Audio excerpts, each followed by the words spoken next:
Hello students, this video is for class 10 biology.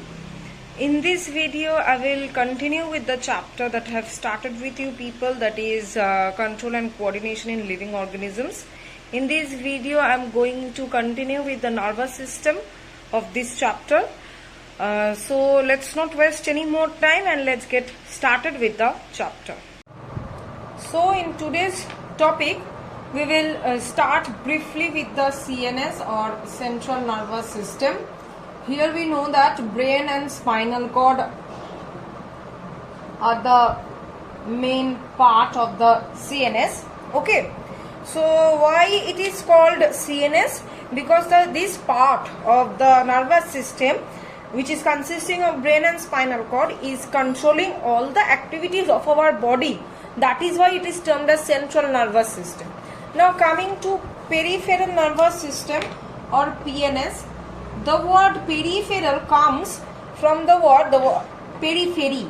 Okay, and periphery means side. Okay, so here the nerves which are arising from the central nervous system, that is from the brain and spinal cord, are connecting, or it is actually adding, or it is making a link between each and every body part and each and every body organ with the central nervous system. So the nerves which are arising from this brain and spinal cord comprising the peripheral nervous system. Why peripheral? Because it is situated at the side portion of the body. Not only that, it is communicating, or it is connecting the link between the other body parts and the central nervous system. So generally two types of nerves. In the previous video also I have said that cranial and spinal nerves. How many cranial nerves? 12 cranial nerves. How many spinal nerves? 31 spinal nerves. Here some of the names of the cranial nerves will be given in your book, like first cranial nerve, that is olfactory cranial nerve, which arises from the nose, that is associated with the sense of smelling. Number 2 cranial nerve, that is optic nerve, which originates from the retina of the eye, which is associated with our visualizing phenomena.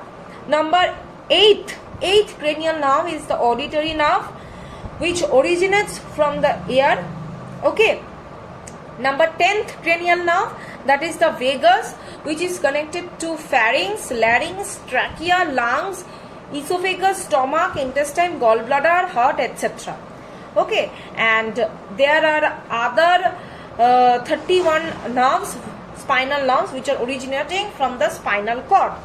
Now these are the central nervous system and peripheral nervous system done. Now coming to the part of autonomic nervous system or ANS, and in the previous video I have said that this ANS is having two parts. What are the two parts? Sympathetic and parasympathetic. Now this sympathetic and parasympathetic nervous system, their operations or their functions are totally opposite to each other. That's why they are said that they are antagonistic in nature. Okay, like sympathetic nervous system is related with or it is functioning when the heartbeat, with the increase of the heartbeat during running. Okay, while during resting the heartbeat is decreased, which is controlled by parasympathetic nervous system. Apart from this, sympathetic nervous system is concerned with the catabolic functions. Catabolic functions means there are two metabolic processes. One is catabolic, one is anabolic. Catabolic is the destructive process, anabolic is the constructive process. So sympathetic nervous system is associated with catabolic process and parasympathetic nervous system is associated with anabolic process. Okay, so that's why their mode of function is totally different and totally opposite to each other, and that's why they are said to be antagonistic in nature. Clear? Now our next topic is brain and spinal cord.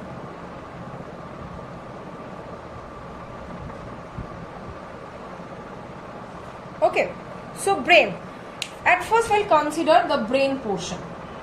So the biggest portion of the central nervous system, which lies at the top of the spinal cord and within a bony covering that bony covering within which the brain is situated, it is termed as skull or cranium.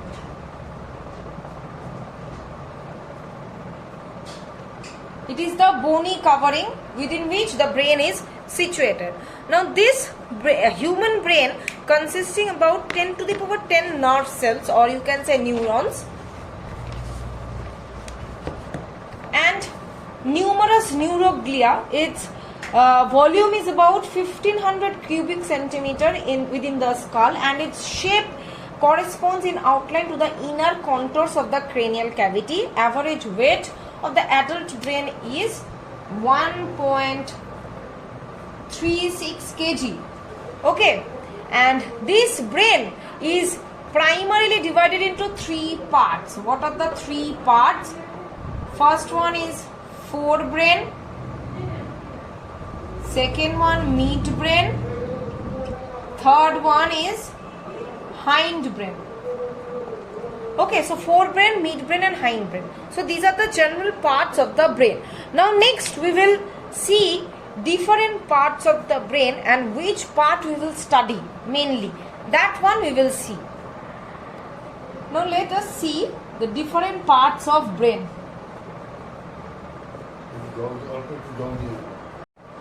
Now the three parts of the brain. First, forebrain,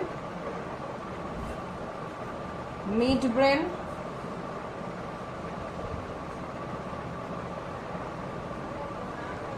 hindbrain. Now forebrain, which parts we will mainly read is that cerebrum, all the parts there, it is not required. Cerebrum, next is thalamus and hypothalamus. These parts we will read mainly.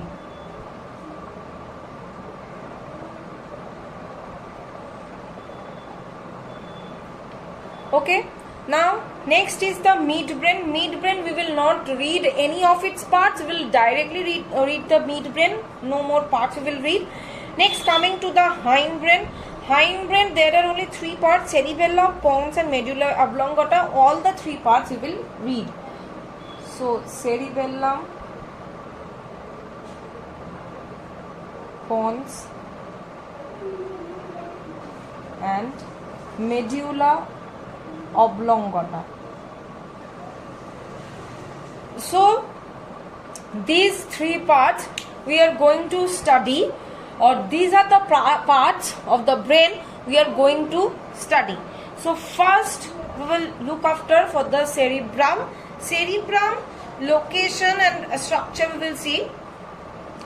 It is the largest part of the human brain and it occupies most of the portion of the skull. Its total surface of the cerebrum is 2200 square centimeter, which is about 3 times more than the inner surface of the skull. Okay, next another topic, another option is there, that is cerebral cortex. What is it? What is this cerebral cortex? It is the outer layer of the cerebrum and it is made up of 6 layers of nerve cells. Now, to accommodate this entire bigger cerebrum within the smaller area of the skull, this cerebral cortex becomes folded, okay, many times and produces grooves and fissures. So here the shallow grooves are termed as sulci, okay, deeper grooves are termed as fissures, and the convolutions are termed as gyri. Okay, so these are the sulci, fissures and gyri. These are the grooves and fissures. Okay, the outer part of the cerebrum is made up of the cell bodies of the neuron and dendrites, which is termed as gray matter, and the functional areas are found in the outer part of the different lobes. The inner part is made up of nerve fibers, that is the axon, and it is termed as white matter. So inner part containing axon called white matter, outer part containing cell bodies called gray matter. Okay, so till this much I am keeping today's video. In the next video I will continue with the chapter. Thank you.